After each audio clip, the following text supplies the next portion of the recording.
Hello and welcome to the first episode of Lost in Phoenix podcast. We are Lost in Phoenix. My name is Seamus McMahon, and the other half of Lost in Phoenix is with me, Josh Powers. Hello. So this podcast, yeah, that was all right. That wasn't the greatest, but this podcast, unlike our other one, is going to be mainly about kind of like our ideals on different things, I guess, or like opinions on the deeper questions. Yeah, so we're going to be asking ourselves and trying to answer some deeper questions. Except for today. Yeah, except for today, because we're just going to look at Hollywood and the decline of its cultural relevance in the There we era go. of streaming. Yeah.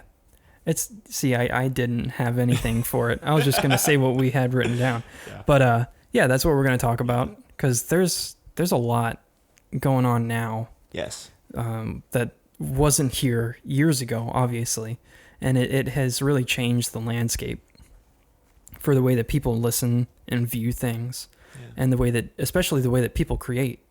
I feel Absolutely. like, because I mean, at one time, to tie it back to Hollywood, the only way you could ever get anything created was by having a record label sign you, or anything, or something like that, or have an art company pull you from New York or from backwoods Arkansas, because you throw cow poop at something really good, and they go, oh, that's good, and then they bring you to California. We love the way you throw that shit. Yeah. That cow, dude. You and your whole family too. Do you have friends that are wearing overalls and have missing teeth? Mm-hmm. Got you a show. Yeah, We got a show for you, buddy. So it seems like nowadays, even though it still is pretty relevant, it's not needed for people to like move out to LA. Yeah, it's being phased out in the same way landlines have been phased out by cell phones. Yeah, in a way. Yeah. Definitely. I feel like there's definitely a generation gap, because when I was working doing like AV stuff, there were older people that still had landlines. Yeah. Like corded phones. And there still is a need for them. Liked. Like, obviously, there's a business. But when I was younger, I mean, before cell phones, like in the early 90s, everybody fucking had a landline. Oh, yeah. I mean, it was just, that was the only way to get, everybody had answering machines. Cell phones were these big fucking bricks. Yeah. Archaic bricks. And before they were bricks, they were suitcases. Yeah. I remember my dad, I was 7 years old. We drove in the car. My dad's like, he just handed me this huge Nokia cell phone. It must have been 1995. And it was maybe like 6 inches. It was huge. Really? And I remember opening it and calling my mom or someone else. And I just remember being so stunned that I was like making a call from in the car. I was like, wow. Yeah.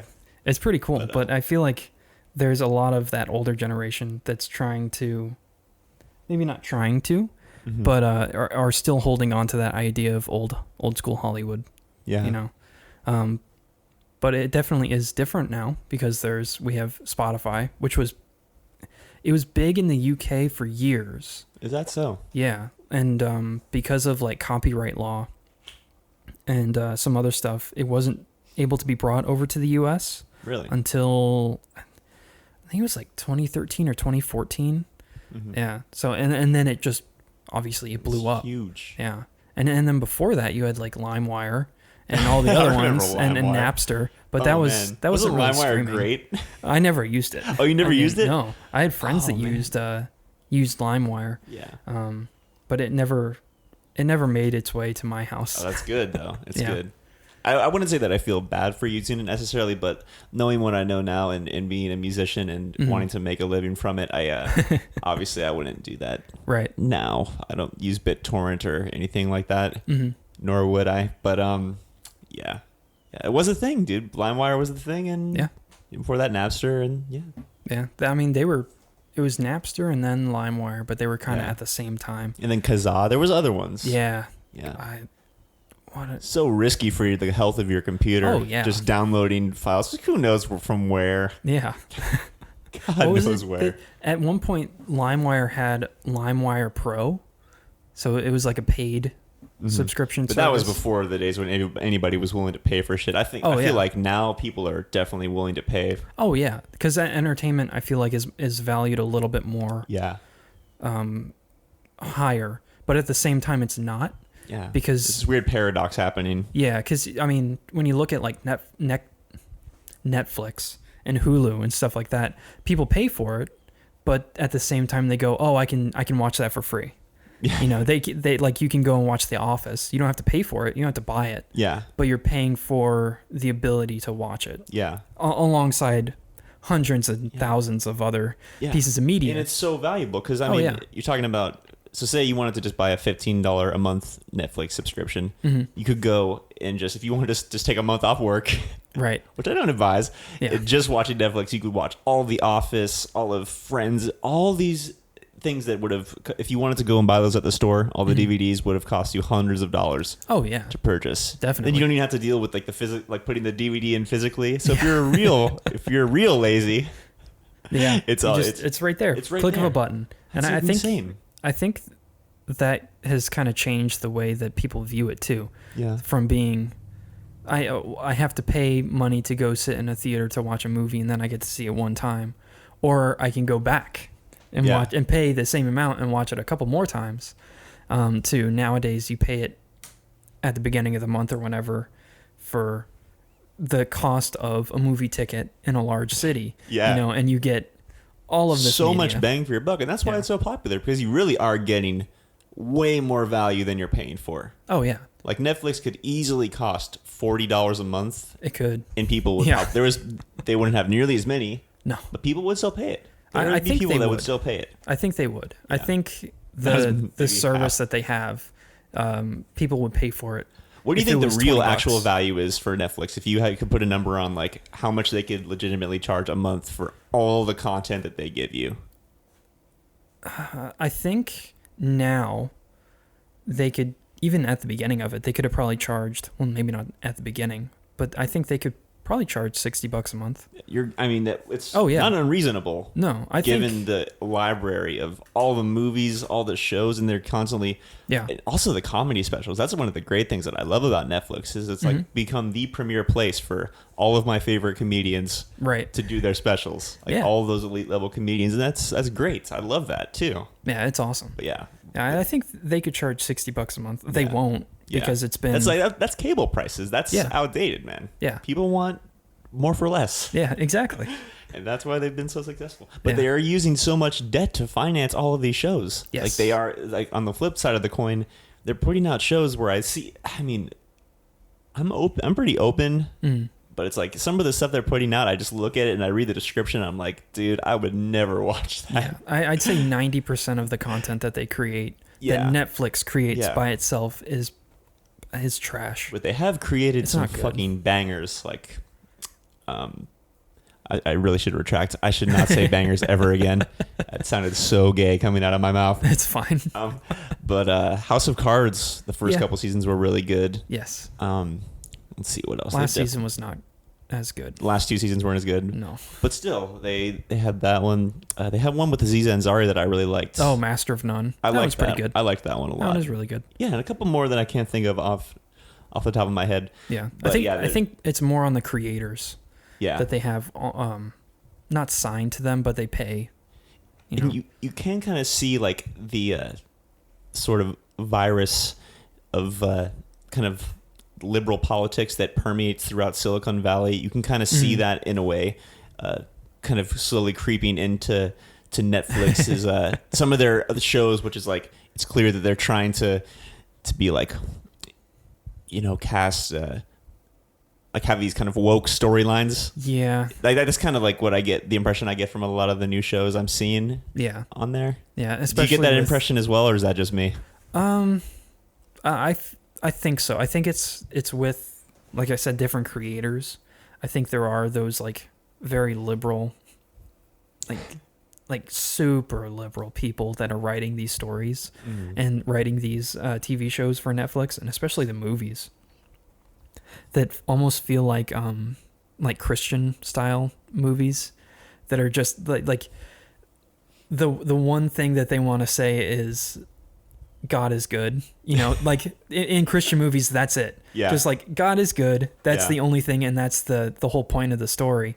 And I think a lot of these creators that are writing for Netflix, that have that same ideal are like, we have to get across that suicide is bad or bullying is bad Yeah. or like racial insensitivity is Yeah. bad. How do we do that? Well, let's do that in an interesting way. Yeah. So let's put real humans and like orcs in the same world, like Bright. Yeah. Did you watch that? I- It was you know, so bad. I watched like, I think maybe 22 and a half minutes. Really? I'm just kidding Yeah. with that number, but it was somewhere around there. I wasn't feeling it. It's so bad. And that's basically all That was it's the one with about. Will Smith. Yeah. Will Smith. And there's orcs and fairies.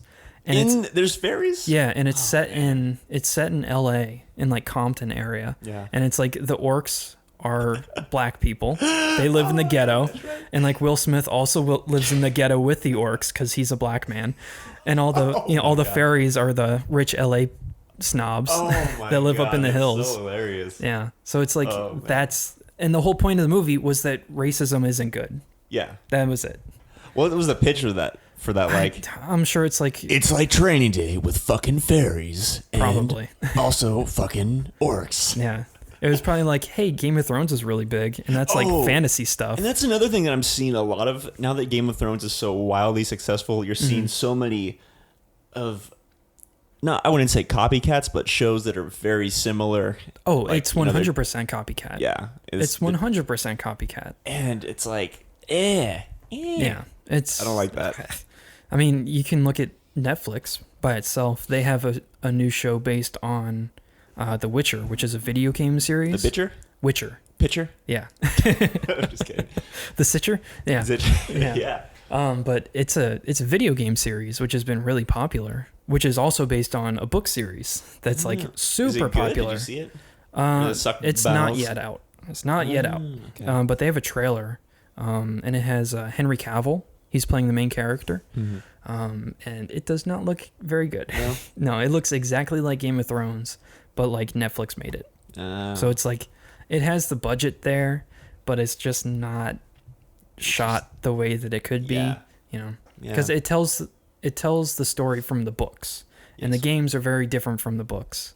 And it's very interesting how the games did that, but I don't know. It doesn't look good. And there's just another thing also, like maybe the flaw with Hollywood at large is just all these fucking remakes. Yes. Are just, Oh yeah, it's like I hear about one or another superhero movie or another this type of movie. yeah. It's like, oh, they're remaking that one movie that you forgot about now. Like today I heard they're doing a Saved by the Bell remake. I'm like, Yep. enough Yep. with the remakes. Yeah, and they're gonna do Enough. a Princess They're Bride never remake. as good. Yeah. Not one person that I've ever met in my entire life Mm. has said, yeah, the remake's way better. Well, I mean, That's so rare. Hmm. I can't even recall a remake of a movie or a show being better than the original. The Thing. The Thing? Yeah, The Thing. The original. What was it? 1984. The Thing. And the remake That's was a better. remake. No. The 1984 The Thing movie is a remake of the 1967 movie, which was not good. Yeah. It was like very like classic B movie style Okay. of just being like weird monster movie stuff. The Thingy. Yeah. But then they came back and made it really, really good. And then there was the other remake with Mary Elizabeth Winstead, and that was not good because that told the story Yeah. before the 1984 one, which was telling. prequels. That's even Yeah, worse. it's very strange, but I think that one's really good. Would you consider The Office a remake? Because there's the British There was Office. a British one, right? Yeah, but would that be a reinterpretation or a remake? Oh, I don't know. I can't say that I watched The Office in its entirety. Seen a lot of it. But It's very different, yeah. but it is the same idea. So would you is it a remake? I think so. I mean, Yeah. it's... Yeah, you're kind of just trying to redo it. Okay. It's, Yeah, it makes sense. All right, back to it. We're back. Sorry. We're back. So you were talking about The Thing. So you said that The Thing was a remake that you thought was good. Yes, But it's just very think good. about how many remakes have not been good. Oh yeah. And I don't want to sit here and sound like a hateful Nancy, but whatever the hell that is. Mm. But I just feel like more often than not, I'm just so sick of hearing about the remakes. Right. I really want just more new things. Oh yeah. And maybe, I feel we like need everybody original feels like that ideas. too. Yeah. I feel like most people share that same opinion. I really do. I don't know about that. No? No, I feel like there's a certain subsection of people that care about seeing new things, Yeah. but then there's a bunch of people that don't care Yeah. whether or not they're watching the same movie or not. Just as long as it has the same title, I think. You know. Avengers. Yeah, pretty 4. much. Because that's really the only reason those movies even were as big as they were, because people got attached to the individual characters. They were Yes. this like very big group, well, not big, a medium-sized group of people that were attached to the characters, and then people that went and saw it because it was very relevant at the time, and they wanted to be in on the conversations that other people were having. And then, you know, that it just got big. It was Yes. huge, and then the people that just went to see it because of its relevancy got involved and got into it, and then it became Yeah. the last movie earned $33 billion. 33? Yeah. I don't think it was that much. James. I'm almost positive it was wasn't that much. 33. It was maybe 3. I will look it up. Look it up right now. If it wasn't 33, it was like 32.5. Yeah. But that's the reason it became so big. The last one was Avengers Endgame, right? I got to be honest, man. I went to the theater with that with 2 people who really like were fans of the movie, and I was like totally open-minded, and I fell asleep halfway through. Oh, it was not 33. It made Was it 3.2 million? 2.3 million Endgame? billion. Yes. Endgame was the last one, right? Yes, it was. So it made $2.976 billion. Which is still obscene. It's a lot. That's so much money. Yeah, Holy shit. it overtook Avatar, Yeah. which was the number 1, which overtook Titanic, which is Wow. another James Cameron movie. And there's somebody who I really like. I really dig Avatar, and I like James Cameron. I think he's just one of the last remaining master filmmakers. Like I put him in the same boat as like a Spielberg and a Scorsese. Yeah, You don't feel that way? no. No? You not didn't like Titanic? You don't think it was a masterpiece? I thought it was really good. I Yeah. think he's got a very good eye for set design. And then he decided to go away from that with Avatar and creating just a whole CGI world. You didn't like Avatar? I really liked it, but You didn't think it was a masterwork? You thought it was Dances with Wolves? a little bit. I think so. The only reason I know It's that just is Pocahontas. South Park ripped on it or, Yeah. or something like that. And maybe it was. I've never seen Dances with Wolves, but I mean, I wouldn't be surprised if it was similar. Yeah, it's very similar. But I think James Cameron does really good. He's just putting a lot of his time into making sequels for a movie that he doesn't really need to. I'll be excited. You know what? Yeah. I'll see Avatar too. Yeah. I'll see it in the And then theaters. 3 a week later. I Because don't he's know if working 3's on coming 2 out, and bro. 3. He's like the same he's time. from that Tool frame of mind of like, I'm going to take 10 years to make this movie. I don't give Oh, a it's shit. been I know longer it's than going to that. make over $1 billion. And it's going to probably. be exactly what I want. Yeah. He's one of the dudes that can get away with that. And I thought and like something that's interesting and relevant to the conversation we're having right now is I just read an article with Martin Scorsese, who has The Irishman coming out on Netflix next month, Yeah. which is getting rave reviews, and Yeah. It looks pretty good. yours truly will definitely be viewing it. I'm a big fan of Casino and all those movies. I'm really excited to see it. Mm-hmm. So 3 hours and 40 minutes, 3 hours and 20 minutes, Is it that something like long? that. Maybe I'll break it up into 2 bite-sized chunks. But I mean, it's just, and he said in this article that I read, the article was about him saying he doesn't think superhero movies are even real cinema. Mm-hmm. Yeah. I saw that. You saw that too? Yeah. And I kind of, I don't want to say I fully agree because they are well done and very visually cool. Yeah. But yeah, I kind of get what he's saying a little bit. What do you think? Yeah, I do too. I think that there's an element of not being true. I mean, what's the definition of true cinema? You know? Yeah. Because I don't He think was saying like human beings in conflict. And, right. I mean, in that sense, then that it is. But I think that he is correct in what he believes in true cinema being. Because I don't know. Maybe this is just like I don't know how to word it exactly. they're like, it's like the future of cinema. Like Yeah. future cinema, I think. You know, I guess so. his style of cinema is less relevant now. Yeah. It really is. I mean, to Yeah, people like I think us so. who Yeah. really like good movies that dive Yeah. deep, Right. it's not but to the world, to most of the world, the people that are seeing every single superhero movie and waiting around the block overnight to see them, though most of those people don't care to watch The Irishman. Oh yeah, I mean there was another one that just came out. I don't think it's released yet. It's called The Lighthouse. The Lighthouse. Yeah, and it's I can't remember who it was. It's another A24 movie, which A24 is one of my favorite studios right now because they're producing some really, really good stuff. Mm-hmm. But it's this one's like super surreal, and it's got the guy who played the Goblin in the first Spider-Man movie with the Goblin. Yeah, what's his name? Shit, and the vampire from Twilight, Robert Pattinson, and his name is escaping me now. I can't remember his name. It's The Lighthouse, and it looks pretty dope. It looks really good. It's like super surreal.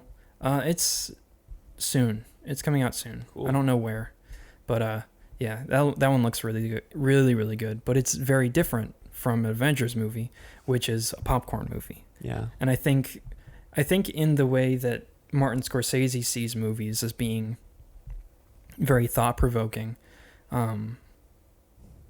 Avengers and superhero movies are not. Yeah, because they are designed not to be. You don't have to think about it because the action is being shown to you, and it's right there. You know, a guy punches another guy and the battle is done. You know, and the guy flies like 300 feet in the air. Yeah, exactly. It's the spectacle of it all. Yeah, spectacle. Yeah, it's like the Incredible Hulk, but on steroids. Exactly. Yeah. Yeah. So I think maybe that's what he's getting at. Yeah, is that it's these like popcorn movies aren't moving cinema forward. Yeah. You know, but that's what everybody wants, sadly. That's crazy. You know, that's what makes money at the moment. Because I think tying it back to the main theme of the decline of Hollywood is that children are becoming the main focus of, I guess they always have been, but they're becoming the main focus of advertising and media. Because they're the ones who are most susceptible to its clutches. And they're the ones consuming it the most. Yeah. Because if you look at... Well, not even then, their parents are the ones paying for it. Yeah, their parents are paying for it, but they're the ones that are sitting there watching it over and over and over again. Yeah. So it's something like Netflix, and then now Disney Plus. Their parents will turn it on, and the kids will watch whatever the hell comes on, and they don't know how to work a remote. So, you know...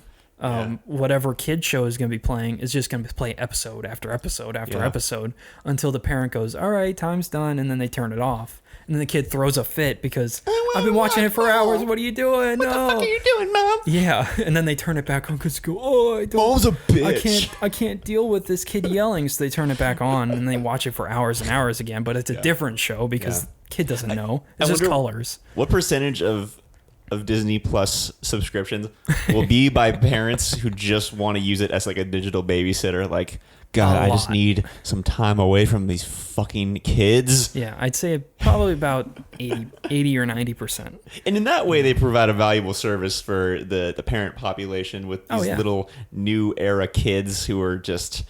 What, Mr. Entitled, Mrs. Entitled, I want it now.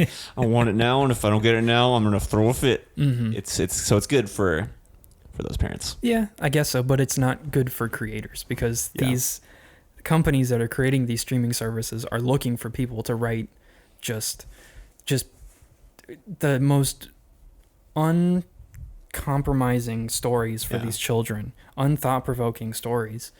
Where it's just like colors thrown on the screen to just attack their face, you know? Yeah. And that's what's making money. So they're going to pay, to find people that do that all the time and not give money to somebody that's going to create a show that's a little bit more informational or thought-provoking for these kids. It all comes down to the bottom line, bro. Yeah, it really does. Yeah, but I think that's the main point of the decline of Hollywood. Is that it's all about the cash. Yeah, it's all about the kids that are watching over and over and over again. And I think that's how a lot of these Avengers movies have made their money. Yeah. Is because the parents see that the kids like the movies and they I wonder how much of that is repeat. It's 100% repeat. Because it was in the theaters twice. Oh, yeah, that's right. It went in it was in the theaters for like 3 or 4 months. It was taken out and then it was brought back. Yeah. For another like 2 months, and that's how it took over Titanic. or Avatar as the number one box office. And it's 100% repeats. Shit. Yeah. Because I Not remember me. going. I paid for a ticket and I didn't go back. I saw it once and it was really good. I wanted to go see it again, but I didn't because I didn't have the time. But now that it's out, they're making more revenue on it because people are buying it or renting it off of Amazon. Walmart for like $37.99. Oh yeah, I think it. No, it's probably. I think it's $25 for the Blu-ray. And then in 10 years, you'll find it at the thrift store. Yeah, which is great. That's where I like to. Just kidding. Sometimes you'll find a copy of it on the side of a road. That's right, dude. I mean, DVDs are a dying art form. Yeah. Not. I wouldn't say art form. A dying media. A dying. Yeah. Yes. Which it shouldn't be because the way that we consume streamed media is not the way that it should be. Yeah, it's kind of cool to have like the actual box. Yes, and it looks better. Oh yeah, true. It 100% looks better if you watch a Blu-ray of the exact same movie that you're going to watch on a streaming service like Netflix. It looks 100% better watching it off of a Blu-ray or a DVD. Yeah, that's true. And one other thing that I do, you said that and it just got me thinking. Mm-hmm. One thing I did like about when I was buying a lot of DVDs is the options. Like they would give you like. Sometimes they would have the director talk about it, or they'd have behind the scenes shit, and I always have been a fan of that. Yeah, it's awesome. Or you feel that same way? I love it. I love that. I love it so much, and especially like wanting to make like videos of some kind at some point, like getting a DVD that has the director's commentary on it. And they actually talk about making the movie and how they got these certain shots and all that sort of stuff. It's so fucking cool. I don't know that you'll ever see that on Netflix, though, will you? Do you think so? Do you think there's even like an audience for it? I fucking forgot about it until we did literally just now. It had been months since I even thought about that. They tried to change it a little bit because they did it with The Walking Dead, and then they did a whole different thing with the Game of Thrones, and then they did it on Netflix with Stranger Things, where it's a talk show. Oh, okay. But I'm talking about like actual like options. No, they'll never do that. Yeah. They'll do the talk show where they bring in people from the show to talk about the episode. Talking But they'll Dead. never, ever do like a director's commentary on Netflix, I don't think. Yeah, you're right. Yeah. If they do, it'll be a separate thing that you can watch away from the movie. And it'll be a video of the director watching the movie separately. Yeah. Like he's sitting here. Just sitting there. And they're off to the side is Sitting the there screen eating playing the fucking movie. popcorn. Yeah. Like that'll be the Eating Hershey's, getting sticky chocolate on his fingers. Tells you about the and then you intricacies can of the hear him shot. smacking his lips. That's right. Yeah. So we shot this thing like this. And we just couldn't get the shot of the girl's ass correct. God damn. Yeah. It sounds like Harvey Weinstein. I gotta shot that fucking girl's ass. Yeah. But I don't think that'll ever happen on Netflix. Hulu, maybe Hulu. Amazon, definitely not. Hulu's like the redheaded stepchild of yeah. Netflix. Yeah, because they're the only one that you have to pay. Yeah, what is that extra shit? for the ads? How much? That's ridiculous. Yeah, How much do they cost a month? It's $12 without ads, and it's $7 with ads. Okay, I see. I think Netflix will probably adopt that in the future. I think that's to pay off their massive amount of debt that they're in. I don't think they will. They're incurring. They talked about it. They talked about it, and they did it for a little while. Well, they raise it. Their rates up to $15 now. So I mean, really? Yeah. Yeah, I think they do that instead of putting ads, because they talked about it. I remember seeing some articles about them putting ads in, but it was going to be about their own content. Oh, okay. Whereas Hulu, you turn on a TV show and the first thing you're confronted with is an ad for Charmin. Yeah, and that's what really annoys me. Like, I do not mind ads if they're for like cool shit, like cool movies that are coming out. But then how good? Because what I think is cool is not what everybody else thinks is cool. So how could they? Well, I mean, HBO does the same thing, where the ads on when you're watching HBO going between episodes. And I like that because HBO puts out mostly good shit. Yeah. I mean, and that's what their commercials are. That's what their advertisements is for the TV shows. Yeah. Of course, you're going to watch the same like 3 or 4 different commercials between different episodes, but it's like, doesn't bother me. Yeah, that's it. Yeah. Yeah. So I don't think we're ever going to see the same kind of media consumption that we did a couple years ago, where everybody bought DVDs and Blu-rays. Yeah. And you pass them around to your friends and they watched them, or whatever.